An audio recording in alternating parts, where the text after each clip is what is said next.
I want to express the appreciation and admiration. ইসরায়েলের প্রধানমন্ত্রী Benjamin Netanyahu শান্তি প্রতিষ্ঠায় ভূমিকার জন্য মার্কিন প্রেসিডেন্ট ডোনাল্ড ট্রাম্পকে নোবেল শান্তি পুরস্কারের জন্য মনোনীত করেছেন। পুরস্কার কমিটিকে একটি মনোনয়নপত্র পাঠিয়েছেন তিনি।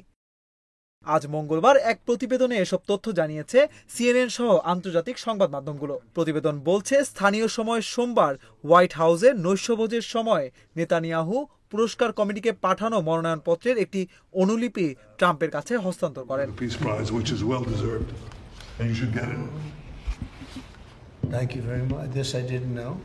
চিঠির অনুলিপি হস্তান্তরের সময় নেতানিয়াহু মার্কিন প্রেসিডেন্টকে বলেন, প্রেসিডেন্ট ইতোমধ্যেই দুর্দান্ত সুযোগগুলো উপলব্ধি করেছেন। একের পর এক দেশ এক অঞ্চলে শান্তি প্রতিষ্ঠা করছেন।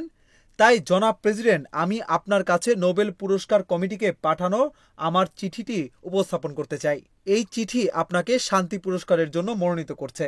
আপনি এই পুরস্কারের যথেষ্ট প্রাপ্য এবং আপনার এটি পাওয়া উচিত। বিশেষ করে মধ্যপ্রাচ্যে শান্তি ও নিরাপত্তা ব্যবস্থার জন্য ট্রাম্পের প্রচেষ্টার প্রশংসা করেন নেতানিয়াহু। ইসরায়েলি প্রধানমন্ত্রী আরও বলেন, আমি কেবল ইসরায়েলিদের নয়, বরং ইহুদি জনগণ এবং বিশ্বজুড়ে অসংখ্য ভক্তদের পক্ষ থেকে আপনার নেতৃত্বের জন্য কৃতজ্ঞতা প্রকাশ করতে চাই। আপনি অনেক দেশে, বিশেষ করে মধ্যপ্রাচ্যে নেতৃত্ব দিচ্ছেন।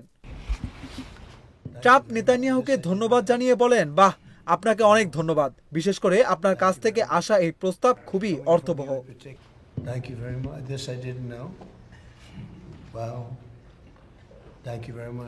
প্রতিবেদন বলছে, বেশ কয়েক বছর ধরেই ট্রাম্প সমর্থক এবং অনুগত আইন প্রণেতাদের কাছ থেকে একাধিকবার নোবেল শান্তি পুরস্কারের জন্য মনোনয়ন পেয়েছেন।